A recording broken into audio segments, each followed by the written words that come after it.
রাধে রাধে বন্ধুরা, চলে আসলাম একটা নতুন রেসিপি নিয়ে। আলু ভেজে নিয়েছি, তারপর জিরা তেজপাতা ফোড়ন দিয়ে দিয়েছি। এখানে আদা রসুন একটা পেঁয়াজ কাঁচা লঙ্কা আমি পেস্ট করে নিয়েছি। এবার চলে যাবো রান্নাতে। যত কম সময় তোমাদের ভিডিওটা শেয়ার করতে পারি সেটার চিন্তাধারাই রাখি। তোমরা সবাই কেমন আছো? আশা করি ভালো আছো, আমিও ভালো আছি। দেখো এখানে আমি মশলাটা দিয়ে এর মধ্যে লঙ্কার গুঁড়ো হলুদ গুঁড়ো দিয়ে দিলাম। এবার আমি এটাকে কষিয়ে নেব, সুন্দর করে তেলের উপরে দিয়ে কষিয়ে নিলাম। দেখো মশলা দেওয়া জলটা দিয়ে দিলাম যাতে কষাতে আমার সুবিধা হয়, নিচে লেগে না যায়। তোমরা কিভাবে করো সেটা আমাকে কমেন্ট করে জানাবে। মশলা যত কষাবে তত কিন্তু রান্নার টেস্ট আসে। দেখো আমি কেটে রাখা টমেটোটা দিয়ে দিলাম।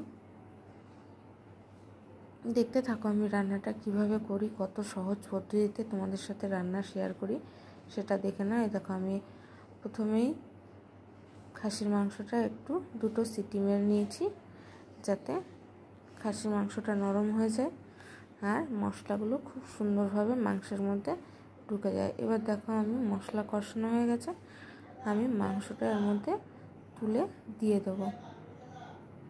দেখো মাংস সব তুলে দিয়ে দিয়েছি। এবার আমি সুন্দর করে যতক্ষণ না তেল বেরিয়ে আসে আমি ততক্ষণ কষতে থাকবো। দেখতেই পাচ্ছ আমি কিন্তু অনেক কম মশলা দিয়েছি, কারণ খাসির মাংসতে বেশি মশলা ভালো লাগে না। যত পাতলা ঝোল হবে তত কিন্তু টেস্টটা খাসির মাংস খুব ভালো লাগে।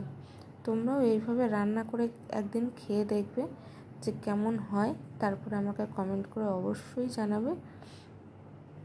এরকম ছোট্ট ছোট্ট টিপস আমি কিন্তু এখনও পর্যন্ত লবণ এর মধ্যে দিইনি, অ্যাড করিনি।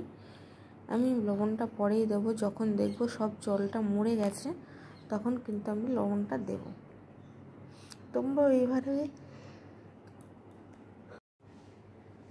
দেখো আমি কিন্তু কষাতে গেছি, আমি কিন্তু কষানো বন্ধ দিইনি। দেখো তার মধ্যে একটু চলে আসলাম, ওদিকে কষতে রয়েছে, কি সুন্দর ফুল ফুটেছে, তোমাদের সাথে শেয়ার করলাম। দেখো এখন আমি লবণটা দিয়ে দিচ্ছি। মানুষ হচ্ছে ঠিক ফুলের মতো, তাকে যত ভালোবাসা দিয়ে আগলে রাখবে সে ততক্ষণই সুন্দর এবং সতেজ থাকবে। তোমরাও চেষ্টা করবে সেরকমই, সবাইকে চেষ্টা করবে একটু ভালোবাসা দেওয়ার। দেখবে ভালোবাসা দিলে তুমি কিন্তু প্রচুর পরিমাণে ভালোবাসা পাবে। দেখো আমি গরম মশলা দিয়ে নামিয়ে নেব। দেখা হচ্ছে নেক্সট ভিডিওতে।